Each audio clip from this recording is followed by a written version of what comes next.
política. Buenos días, Rubén. Estás como en sus buenos tiempos de vocero cuando trabajaba en los Pinos. Me estaba comentando, se levantaba a 4 de la mañana ya un poco nervioso. Sí. Ahora se levanta más tranquilo. ¿No? Un poquito más tranquilo. Un poco más tranquilo. No se levanta diciendo, hijo, ¿por dónde va a venir el fregadazo? Dice, con el segundo café de la mañana, a las 5 de la mañana ya estaba recibiendo la síntesis informativa. Ya ves, y tú que te quejas. Yo que me quejo, caray, de levantarme. A las 5:10, 5:15.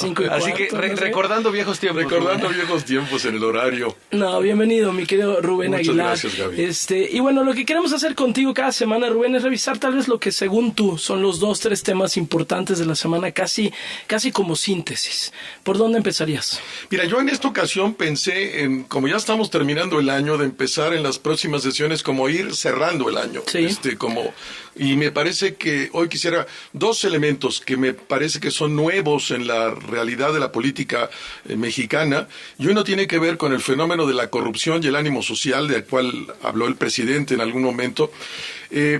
Por primera vez en la historia del país, en la historia moderna del país, el tema de la corrupción aparece entre los 3 temas más importantes para la sociedad. Es algo inédito. Siempre era seguridad, empleo, salario. Y hoy aparece en ese nivel corrupción. Y eso en muy buena manera explica el mal ánimo social de la sociedad, porque no le gusta ya que los políticos sean corruptos. Por decenas de años la sociedad funcionó bajo la lógica de que todos los políticos son corruptos, no hay de otros, y que lo único que había que hacer es que ofertaran resultados. Eso se acabó, no piensa así la sociedad, pero hay una serie de políticos, por desgracia, muchos de todos los partidos que siguen pensando en esa lógica y no se dan cuenta de la nueva conciencia ciudadana.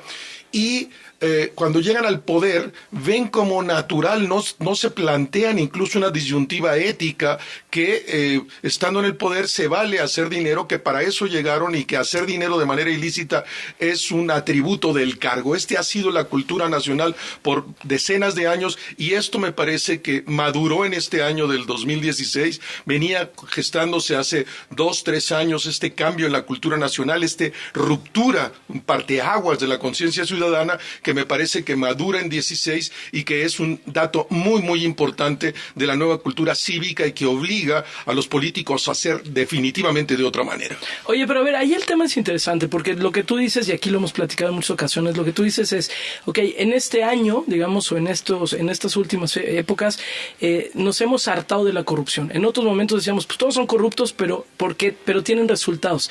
¿Qué fue lo que se quebró? Que ya no hay resultados y por lo tanto ya nos hartamos de la corrupción. No diría eso, sino diría que hay una maduración de la conciencia ciudadana en base básicamente a que está mejor informada, muy bien informada en relación a otras épocas, en que se han elevado los niveles de escolaridad y tiene más capacidad de análisis, el que en la fragmentación de la política, muchos más partidos compitiendo, una nueva labor de los medios más conscientes. Sí. Me parece que es un conjunto de elementos que han nutrido la conciencia ciudadana, se ha roto el esquema del partido único y en razón de eso de una cultura única y un pensamiento relativamente único en términos de la cultura política, y en esta pluralidad y con estos elementos madura esta nueva conciencia ciudadana y que probablemente toda esta, los gobernadores, las Casas Blancas, las Malinalcos, etcétera, entran en una nueva conciencia ciudadana y por eso la repercusión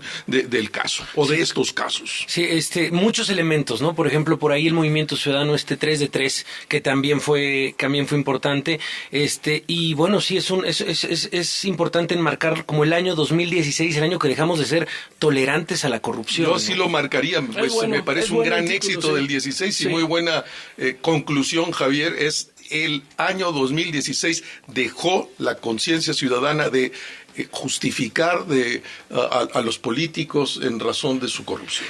¿Crees que los políticos, y esa era la reflexión que tratábamos de hacer el día de ayer, hoy se la piensan? en estas posadas, mientras están en sus ranchos, mientras siguen en sus yates, por lo menos les entra la duda de decir... Yo pienso que a lo largo de este año, con todos los casos que han explotado, pues uno diría que no. La evidencia nos diría exactamente lo contrario. Pero me parece que va a empezar a haber un límite, que en la medida en que empecemos a ver, pues ya hay uno en la cárcel, ¿no? Un gobernador, no en funciones, pero en la cárcel ahora, con Padres de Sonora, las órdenes de aprehensión contra otro gobernador, acusaciones muy serias contra otros 2 gobernadores. Pero cuando esto empiece a caminar, los veamos en la cárcel, empiecen funcionarios en activo a ser llevados a la cárcel y que ya no hay lugar a la impunidad, etcétera, pues empezará, yo pienso, es la única posibilidad que puede empezar a cambiar el ánimo social, sino este cuestionamiento radical de la ciudadanía respecto a los partidos y a la política y a los políticos seguirá así como está. El presidente de la República en particular, pues es la más mala valoración para un presidente en la historia de México, sí, ¿no? Con 24% nada más contra 76% de rechazo. Es tremendo. Y tiene que ver con eso que estamos diciendo. 2016, entonces, el año en el que ¿cómo lo dijiste, Javier? Sí, dejamos de ser tolerantes, ¿no? A la corrupción. Eso me parece interesante. Y nos queda un minuto. Rubén, ¿qué apuntarías? Además de la corrupción. Bueno, y al cierre, pues todas las encuestas nos dijeron, estoy pensando en la elección del 18, pero en el 16, todas las encuestas nos dijeron que hay 3 candidatos de los partidos grandes que tienen alguna posibilidad: Margarita Zavala, Andrés Manuel López Obrador y Miguel Ángel Osorio Chong. Los 2 primeros en empate técnico a lo largo de todas las encuestas de todo el año. Osorio Chong muy abajo con 15 y Mancera con 9. Me parece que veo cada vez que se cierra más, aunque nos falta un año y medio de la elección, quiénes serán realmente los candidatos. Solo tenemos candidato seguro en Morena, que es López Obrador. ¿Será Margarita? ¿Será Anaya? ¿Será quién será Moreno Valle el candidato? ¿Quién será el candidato del PRI? Pero en todo caso, en todas las encuestas a lo largo del año las posiciones no han variado. Empate técnico Andrés Manuel López Obrador, Margarita Zavala, en torno a los 26-28, en la última un poco arriba López Obrador, en la última encuesta que se da a conocer. Mancera, Osorio Chong en torno a los 15 y Mancera en torno al 9. Y todavía falta la aduana del 17.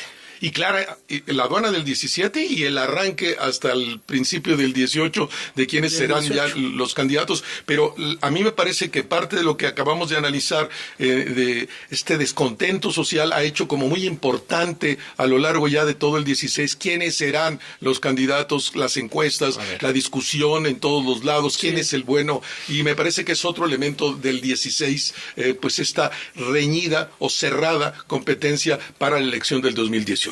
Bueno, pues aquí estaremos viendo entonces todos los viernes cuáles son los elementos con el que cierra el 16. Ya el próximo año hablaremos de con qué arranca el 17. Pero bueno, gracias Rubén Aguilar. No, gracias ¿Dónde a ustedes. te pueden seguir?